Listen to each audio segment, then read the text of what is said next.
Praise to the lord. ఈరోజు దేవుడు మనకి ఇచ్చినటువంటి వాగ్దానం ఏంటంటే జకర్యా గ్రంథము 1వ అధ్యాయము 3వ వచనం.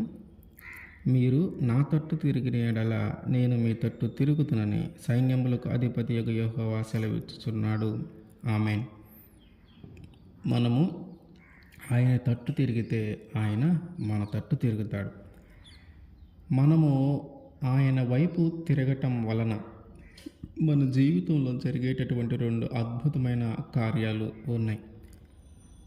మనము ఆయన వైపు తిరగటం వల్ల మన జీవితంలో 2 మంచి కార్యాలు జరుగుతాయి. అవి ప్రాముఖ్యమైనవి కూడా. ఒకటి ఏంటంటే మనము క్షమింపబడతాము. మనము ఎప్పుడైతే ఆయన వైపు తిరుగుతామో, ఆయన తట్టు తిరుగుతామో అప్పుడు మనము క్షమింపబడతాం. మన పాపముల నుంచి క్షమింపబడతాము, మన దోషముల నుంచి క్షమించబడతాము, మనము చేసినటువంటి సమస్త దుష్కార్యముల నుంచి క్షమింపబడతాము. అట్లాగే మనుషుల ఎడల కూడా మనము క్షమింపబడతాము. రెండవది ఏంటంటే జీవము కలిగి ఉంటాం. ఎప్పుడైతే మనం ఆయన వైపు తిరిగామో, ఎప్పుడైతే మనము ఆయన తట్టు తిరిగామో జీవము కలిగి మనము జీవిస్తూ ఉంటాం. అంటే ఏంటంటే అకస్మాత్తుగా చనిపోవటం కానీ, అకస్మాత్తుగా ప్రాణాలు వదిలేయటం కానీ, అకస్మాత్తుగా అనుకోని విధంగా మన జీవితంలోకి ఒక ప్రమాదము జరిగి ప్రాణాలు కోల్పోయేటువంటి పరిస్థితి కానీ మన జీవితంలోనికి రాకుండా ఆయన ఎల్లప్పుడూ కాపుదల ఉంచుతాడు. అట్లాగే ఆ నిత్య జీవాన్ని పరలోక రాజ్యంలోనికి తీసుకుని వెళ్ళి అక్కడ ఒక నిత్య జీవాన్ని మనకు ఇవ్వగలుగుతాడు దేవుడు, ఎప్పుడు మనము ఆయన వైపు తిరిగినప్పుడు. అయితే ఆయన వైపు తిరగటం అంటే ఏంటి? ఆయన వైపు తిరగటం అంటే ఏంటి? ఇప్పటి వరకు మనం ఏం చేస్తూ ఉన్నామంటే మనకిష్టమైన రీతిగా, మనకిష్టం వచ్చిన మార్గాలలో మనము తిరుగుతూ ఉన్నాం, మనకిష్టమైనట్టుగా మనం జీవిస్తూ ఉన్నాం. అయితే ఆయన వైపు తిరగటం అంటే ఏంటంటే ఆయన చూపించినటువంటి మార్గాలలో మనము నడవాలి. ఆయన ఏర్పాటు చేసినటువంటి మార్గాలలో మనము నడవాలి.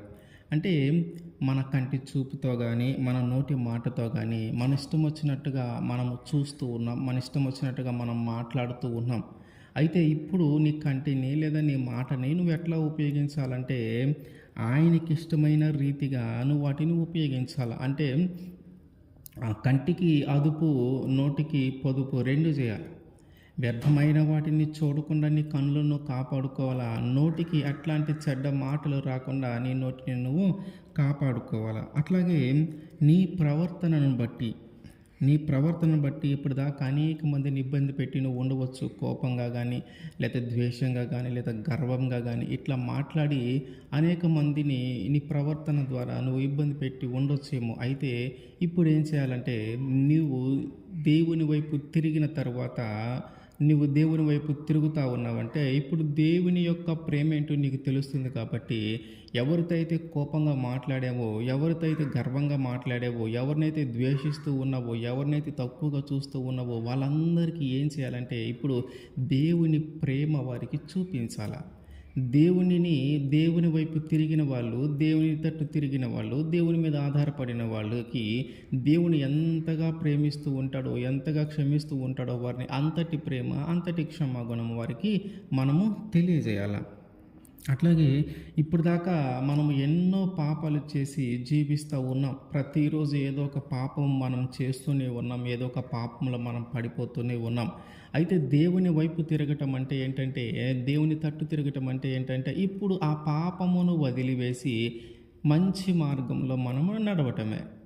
ఎందుకంటే పాపం అనేది దేవునికి ఇష్టమైనది కాదు. మరి ఏమి ఇష్టం అంటే దేవుడు దుర్మార్గుడు తన దుర్మార్గతను వదిలి మంచిగా జీవించటం, నీతిగా జీవించటం. ఇంతకుముందు అవినీతి చేస్తూ ఉంటే ఇప్పుడు అవినీతిని వదిలేసి నీతిగా జీవించటం ఆయనకి ఇష్టమైనది. కాబట్టి ఈ లోకంలో ఉన్నటువంటి పాపములన్నిటి నిమిత్తము నువ్వు ఒకవేళ వాటన్నిటిని జరిగించి ఉంటే ఇప్పుడు నువ్వేం చేయాలంటే ఆయన వైపు తిరగాలంటే, ఆయన తట్టు నువ్వు రావాలంటే ఇప్పుడు ఏం చేయాలంటే వాటన్నిటిని వదిలివేసి రావాలి, వాటన్నిటిని వదిలిపెట్టి రావాలి. ఇప్పుడు ఏంటి, వాటన్నిటిని వదిలిపెట్టిన తర్వాత నువ్వు మంచిగా జీవించాలి, నీతిగా యథార్థవంతంగా జీవించాలి. ఇది ఆయన వైపు తిరగటం అని అంటారు.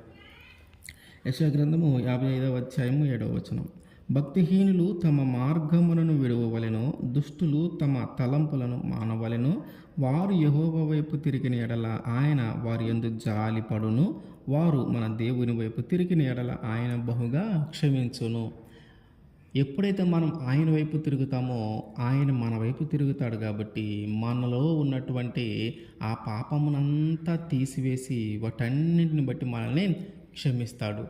ఆ పాపమును ఆయన రక్తంలో కడిగి మనల్ని పవిత్రంగాను పరిశుద్ధంగాను మార్చి నిత్య జీవానికి అర్హులుగా ఆయన చేస్తాడు. మనలో ఉన్నటువంటి దోషమును, మనలో ఉన్నటువంటి పాపమునంతా కూడా ఆయన క్షమించేసి ఆయన రక్తంలో మనల్ని కడిగి పవిత్రంగా పరిశుద్ధంగా మార్చి పరలోక రాజ్యంలోనికి వెళ్ళటానికి అర్హత మనకి ఆయన ఏర్పాటు చేసి ఉంచుతాడు. అయితే మనం ఏం చేయాలా? ఆయన వైపు తిరగాల.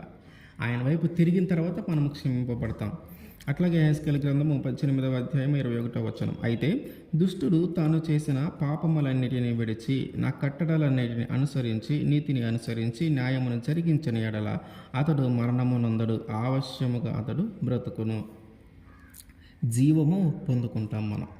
దేవుని వైపు ఎవరైతే తిరుగుతారో, దేవుని తట్టు ఎవరైతే తిరుగుతారో, దేవుని మీద ఎవరైతే ఆధారపడతారో వారికి ఆవశ్యముగా మరణము సంభవించదు, అకస్మాత్తుగా మరణము సంభవించదు. దేవుని కాపుదల వారి ఎడల ఎల్లప్పుడూ ఉంటుంది. వారు ఏ ప్రయాణంలో ఉన్నా, ఎట్లాంటి పరిస్థితుల్లో వాళ్ళు ఉన్నా సరే, అకస్మాత్తుగా వాళ్ళ జీవితంలోకి అనుకోకుండా వాళ్ళ జీవితంలోకి ఎట్లాంటి ప్రమాదము రాకుండా దేవుని కాపుదల వారి మీదను వారి కుటుంబం మీదను ఎల్లప్పుడూ ఉంటూనే ఉంటుంది. కాబట్టి అకస్మాత్తుగా మన జీవితంలోకి ప్రమాదం అనేది, మరణం అనేది మన జీవితంలోకి సమీపించకుండా ఆయన ఎప్పుడు కూడా మనకి జీవించే విధానముగా మనకి మంచి జీవితాన్ని ఆయన ఇవ్వటానికి ప్రయత్నం చేస్తూ ఉంటాడు.